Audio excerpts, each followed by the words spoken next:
We are heading towards Grand Turk. It was a nice, calm motor sail across the bank. We stopped and spent the night right about here at Cockburn Harbour. But the stretch from here to Grand Turk was one of the roughest rides we have had to date.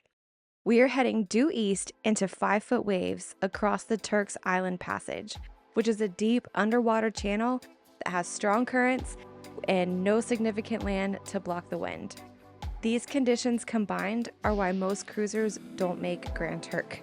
And at the time, I was questioning our choice. But when we arrived, it was totally worth it.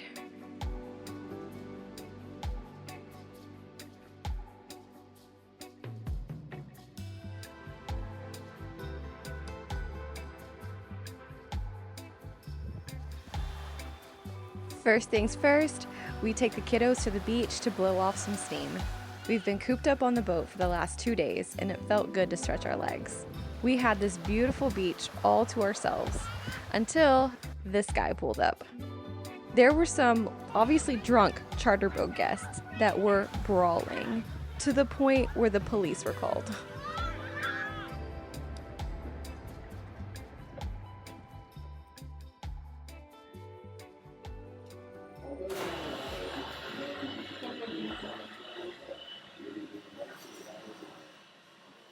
Randy refurbished it, so it was down for about a year. And I'm surprised he got it to work again. We met up with my friend Aisha. We met her last time we were in Turks and Caicos when she painted the kids' faces at the festival. We have kept in touch, so we made plans to meet up with her.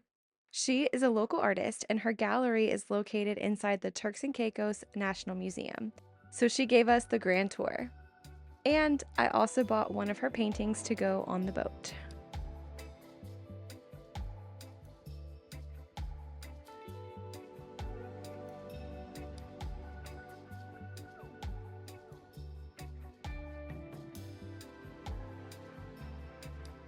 Okay, so Brent usually drives us anywhere, anytime, under any and every circumstance. But with his broken foot in this boot, he was not able to drive the golf cart. The boot just would not fit in the space between like the pedal and the little dashboard. So for the first time in ages, I drove us around while he rode in the back.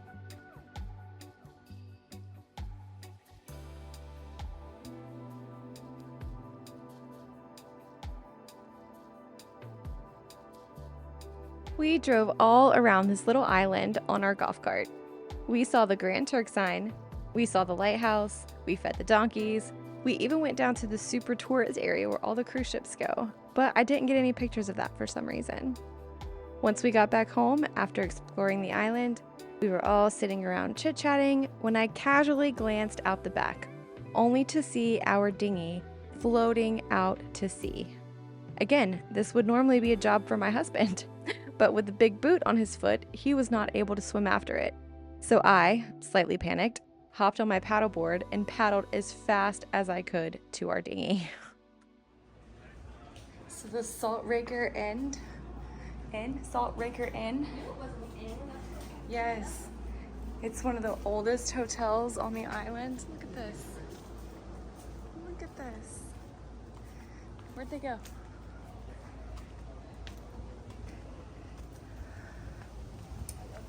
Oh, this is such a vibe. Look at this.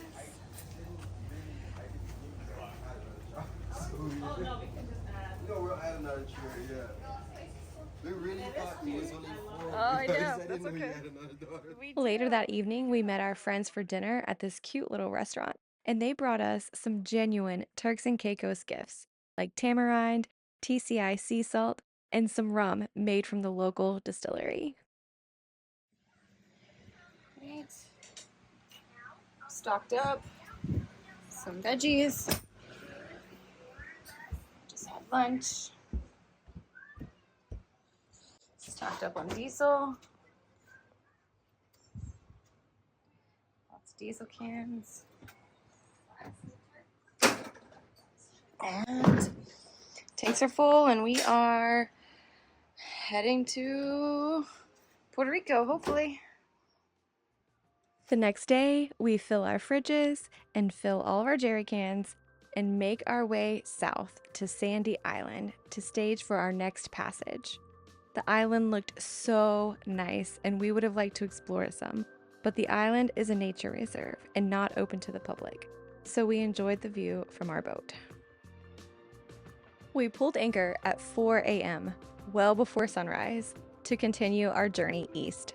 We have another pretty good weather window, for this area anyway, and we're going to take it as far as we can. It's still a little bit rolly, but definitely not as bad as it could be. There is very little wind, but we're going directly into it. But the highlight of today is that we saw whales. They were in the distance, but it was 100% whales, and everyone was so excited. So we were whale watching for the rest of the day.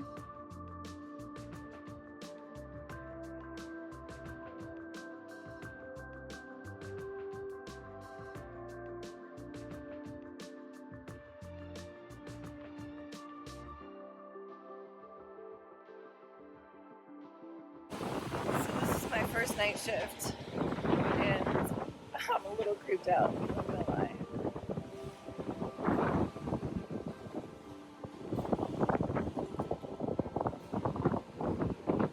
It's really dark, like the moon's not out or anything.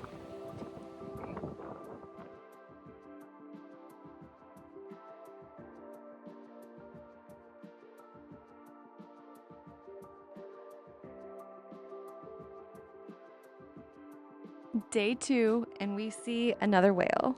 This one was a lot closer, and we only saw him this one time, but it was still super cool.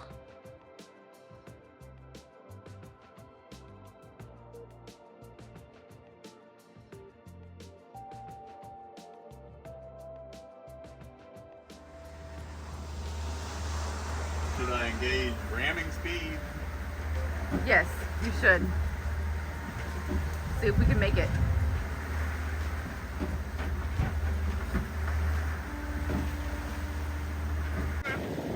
So we got swell coming from 2 different directions. See, it's coming from that way, it's like northeast.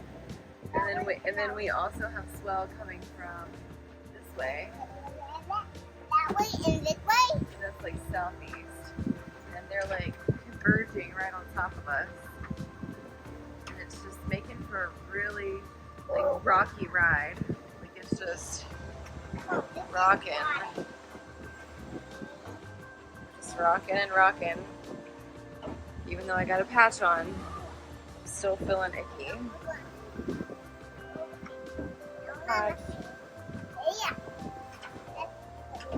Still, ugh.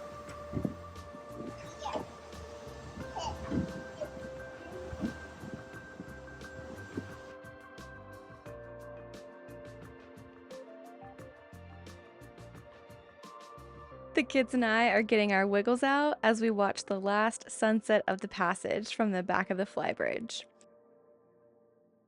And tonight, Anna actually took the second night shift so that I didn't have to. Thanks, kid.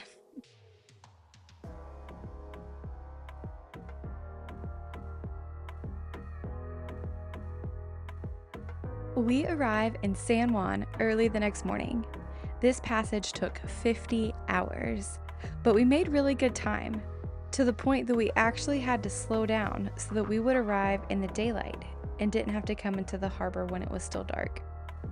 This was one of the most memorable sunrises that we have had, and it was definitely a beautiful sight for tired eyes, watching the sunrise over the fort. It's crazy to think about, but it seems like just a few days ago we were in the Bahamas, and now we've made it all the way here to San Juan, Puerto Rico.